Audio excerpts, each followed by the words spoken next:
So you know the benefits of having a video for your Etsy shop, but what kind of video should you have? Hey, it's Pam Duthie and I'm here to help you craft your career with creative marketing and artistic tutorials every week. And it's a Monday, so it must be another Etsy tips video. So if this is something you're interested in, don't forget, come back every Monday. So a couple of weeks ago we mentioned creating an Etsy video and why it's so important for people to know, like and trust you if they can see what you're making and see a little bit about you. And it's all good to understand that a video is a great deal, but how do we make one? What equipment do we need? Is it going to be expensive? And also, do we have to get in front of the camera? So before we get started, I just want to ask, do you have a shop video? Are you thinking about making a shop video? Or are you thinking about improving the video you already have? If you just let me know in the comments down below. So we understand that a video can really help you connect with your customer like no other thing, but also it's scary. Do we need lots of expensive equipment? Do we need to get on camera? Do we need to know how to edit videos? There's so much to learn. So how do we go about this? So today I just want to take you through some simple ideas that will hopefully get you making videos without it costing too much at all. So just to step up from boring old pictures on the website, the first step is a slideshow. There are plenty of free software on the internet. If you let me know what your favourite free software is, and I'll leave links to any that I find useful. Your PC might even have video editing software already loaded in it, and take some photographs from your listings, string them all together into a little slideshow, and there you go. You can spend a bit of time on tutorials learning how to make fancy transitions, but there's plenty of software out there that'll make you a very basic slideshow, no problem at all.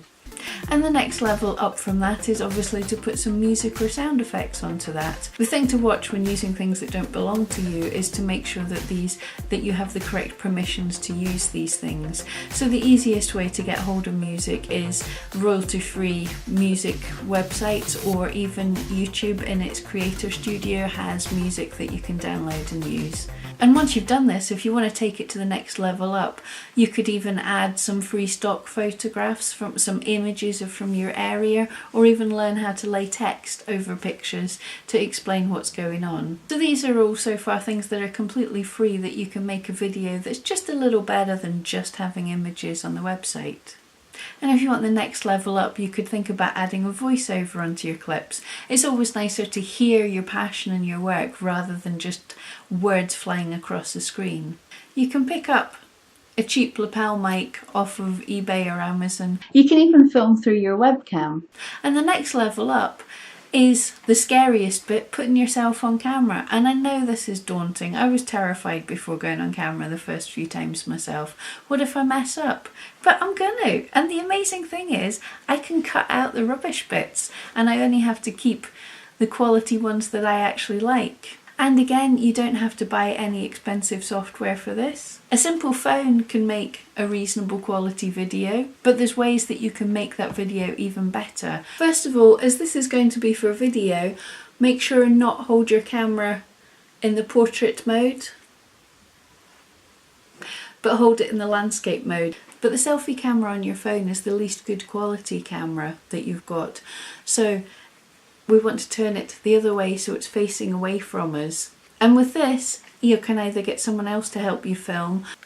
You could set up your phone in a mirror so you can see what you're doing.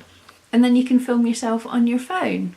To stop that shaky handheldness of your camera, you could stabilize it by propping it up on some books, or relatively cheaply, you can get little mounts to attach to your phone. They just slip over the phone and have a screw adapter in the bottom so you could attach them to a tripod. You can attach to little tripods like this Joby tripod, which is relatively inexpensive, with the arms that wrap round things so you can attach them and put it in unexpected places. But these little tripods don't take a whole lot of weight.